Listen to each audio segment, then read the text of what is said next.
Today, in current events from a Christian perspective, if you haven't been paying attention, the once beautiful city of San Francisco has become a hellhole of homeless, fentanyl addicts, looters, and robbers, etc. A CNN report from August says this, quote, "In many ways, San Francisco's downtown is in dire straits. The city's Union Square neighborhood, once bustling with shoppers, diners, and tourists, has suffered from declining foot traffic and shuttered storefronts," end quote. Upon deciding to get out of the area entirely, a Westfield Mall spokesperson told CNN affiliate KGO-TV, quote, "A growing number of retailers and businesses are leaving the area due to unsafe conditions for customers, retailers, and employees," end quote. And yet, in an almost miraculous manner, last weekend, many of the San Francisco streets were vacated of homeless people and cleaned up. Why the change? And how is this even possible? Did the city officials finally discover the magical combination to solve the homeless crisis, or is it just because Chinese Communist leader Xi Jinping and 20,000 other leaders are coming to town? I just don't know. I'm Matt Odegaard, and this is Church Public.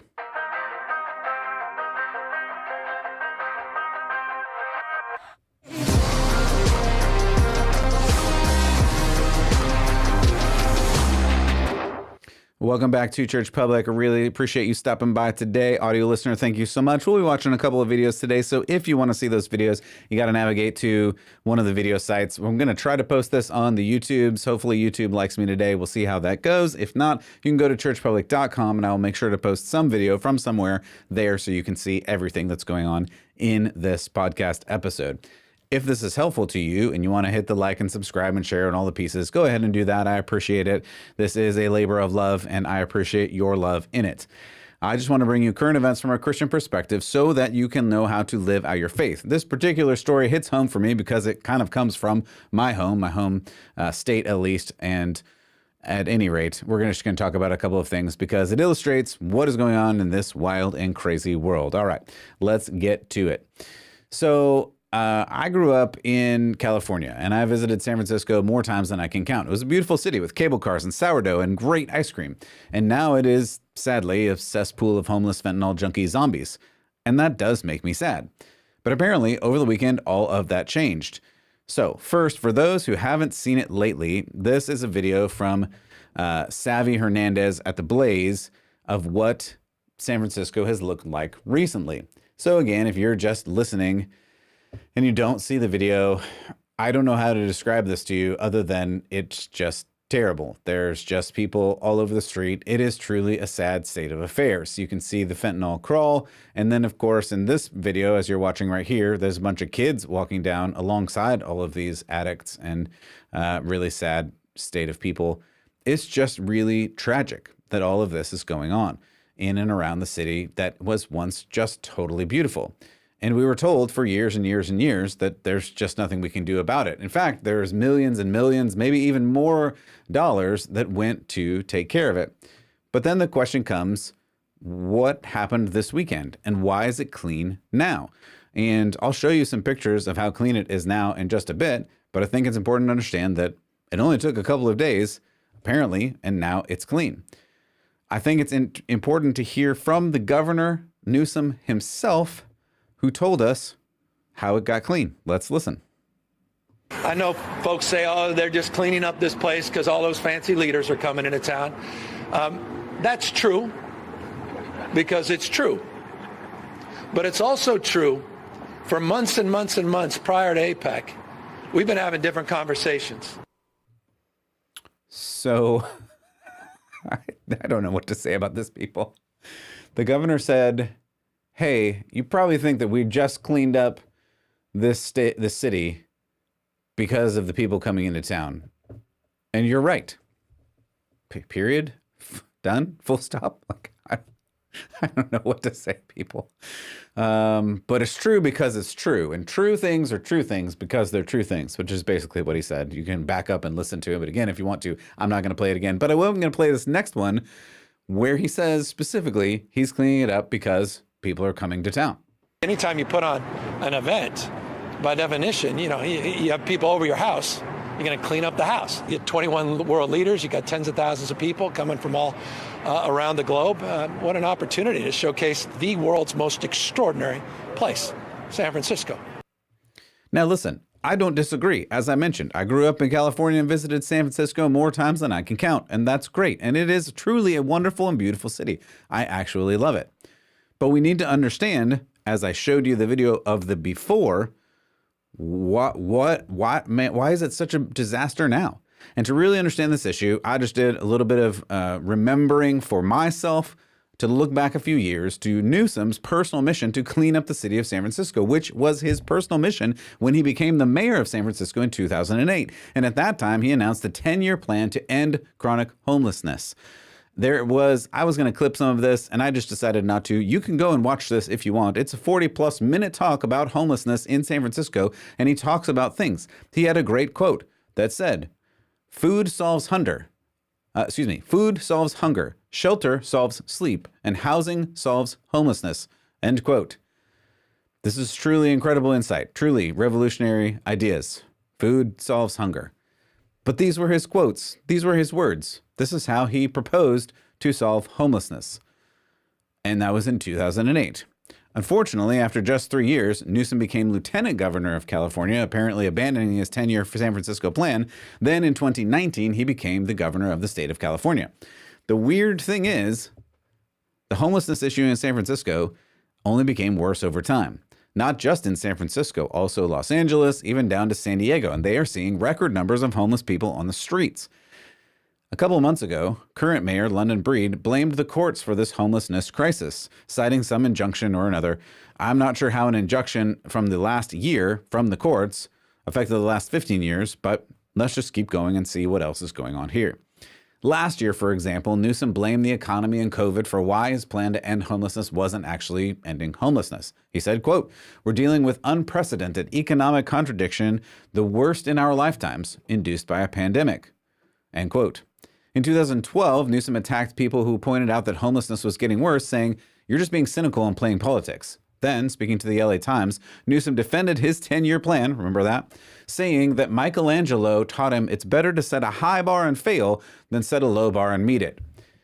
I really have no idea how that relates to the homelessness problem in San Francisco, and I'm sure that Michelangelo's painting the Sistine Chapel and a Democrat governor removing the homeless people from the street is the same, but maybe it's not. Anyway, I'm not even sure what we're talking about anymore. That was his quote. Let's keep going.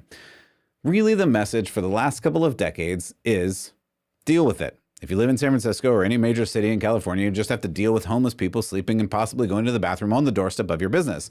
And you're just supposed to be okay with that. Apparently, no matter how much money the government taxes you, they just cannot figure out this problem. It's impossible to figure out the homeless problem in San Francisco and any other major city in California. Or maybe they can figure it out. San Francisco is hosting the APEC Asia Pacific Economic Conference, which will attract business leaders, tourists, nearly 24 heads of state, like 20,000 other people, and including Joe Biden and Chinese President Xi Jinping. And basically, over the weekend, the streets are clean. Let's look at this. Summit is expected to bring in $53 million, filling hotel rooms, bringing big business. And the city did tidy up for Dreamforce, but this cleanup is much more extensive. While San Francisco is in the spotlight for the Asia Pacific Economic Conference, city leaders are making sure the city shines. Tourism is our business here in San Francisco, and we need to focus on making sure that the tourist dollars still come back. Caltrans repaving major roadways like the Harrison Street off-ramp from the I-80. BART doubling down by deep cleaning their stations overnight more often. The city had gotten a little bit dingy over time. Scrubbing and power washing is happening all over the city. Yeah, the bottom of my shoes look clean. It's noticeable how clear the streets look and how few homeless encampments there are on major thoroughfares. Having been a longtime resident in the Bay Area, you just naturally start to wonder of houseless folks being displaced. Public Works is installing decorative crosswalks in North Beach and Chinatown, and the Webster Street pedestrian bridge in Japantown was recently repainted. The Yerba Buena Gardens at the Moscone Center are decked out with new colorful landscaping and murals, paid for by the Clean California grant, just in time for the 20,000 high-profile CEOs and heads of state coming into town next week. Some people say this should be how it's always done. What about the people who are here year round, you know, and like local, hardworking, working class Bay Area folks. Others welcome the cleanup. Anything that brings in a positive look on the city of San Francisco is great. We will continue to do everything we can to maintain cleanliness in our streets. And city officials are saying that there are no additional funds that are being allocated for beautification. Departments are just using existing budgets. So that was by Fox News, again, to give them credit. There were some great statements in there. The guy near the end who says, hey, I'm wondering, why isn't the city this clean all the time? And then you heard from Mayor London Breed right there who said, we're going to try to keep it this clean always, which is a good question. Why isn't the city just clean always? And as you heard at the end, this is just in the regular budget. They didn't have any new funds. They didn't even need any new funds. They already had the funds to do it. So why did it take 15 years to use the funds they already had to create a clean San Francisco that apparently only took a couple of days? What kind of crazy miracle solution allowed this to be found in just one weekend? Did it take Chinese Communist leader Xi to come over and shake things up? Another local resident in the Soma neighborhood had the same question. He told the New York Post, quote, they've cleared out the tents on Howard Street, which tells me the city had the capability to do this all along. Instead, they just do the bare minimum, end quote. Mark Benioff, the founder of Salesforce, echoed that sentiment. He said, quote, San Francisco has been incredibly clean, beautiful, and safe for 3 days. 3 days. And it's great the city is able to put its best foot forward for this major event that brings in so many people and around $80 million to the economy. This is still his quote. It's important to ask why the city cannot be this clean and safe every single day, end quote. According to this article, Benioff himself apparently gave about $8 million to Proposition C in California, which taxed individuals and businesses to promote, quote, homeless services.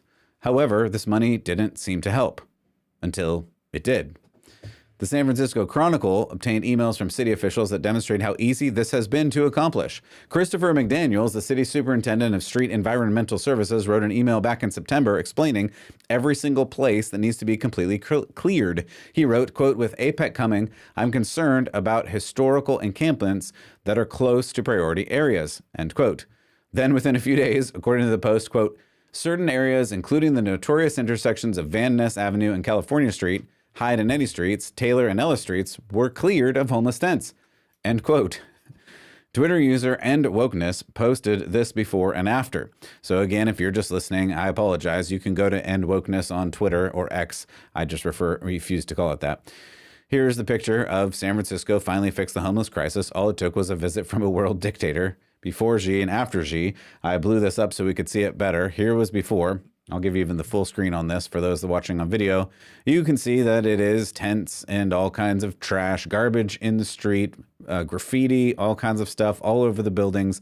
And then just a few days later, we'll give this full screen for you. You can see that it's basically clean.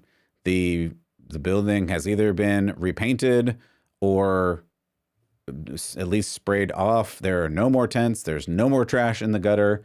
Everything is just beautiful. And it only took a day or two. So social media was laughing and crying at all of this, comparing it to abusive parents. You heard earlier Governor Newsom saying, hey, if you're inviting people over, you put your best foot forward. Sure, that's true. But saying it was kind of like your parents, it's kind of like you have parents who live in squalor for the whole year, and then when company comes over, they clean and buy you gifts pretending that it was like that all along.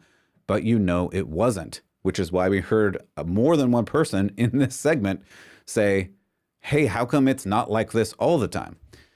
Here, the reality we should take away from all of this is how easy it really is to clean up our cities. Apparently, it was just that easy. Apparently, the leaders just don't seem to want that. Of course, they've not really solved homelessness, but they've cleaned up the streets, and that is actually really important. Having the streets clean and safe for people and families and children allows people and families and children to thrive, and maybe even helps people who needed help. After all, a rising tide raises all ships. What should be really sad to you is the fact that these leaders, the elite class of people who think they're better than you, act like they're better than you.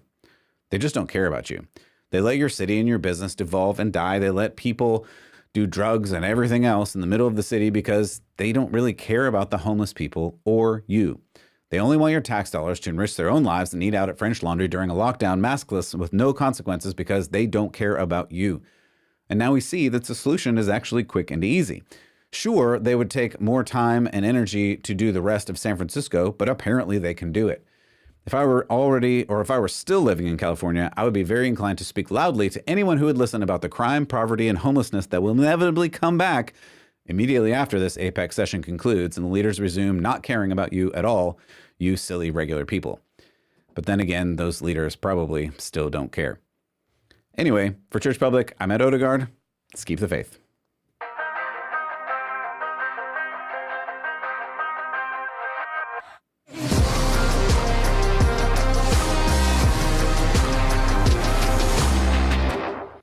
Thanks again for stopping by today. I really appreciate you. If this was helpful at all, you can hit the like button, the share button, the subscribe button, hit all the buttons, and really appreciate all the support that you want to give.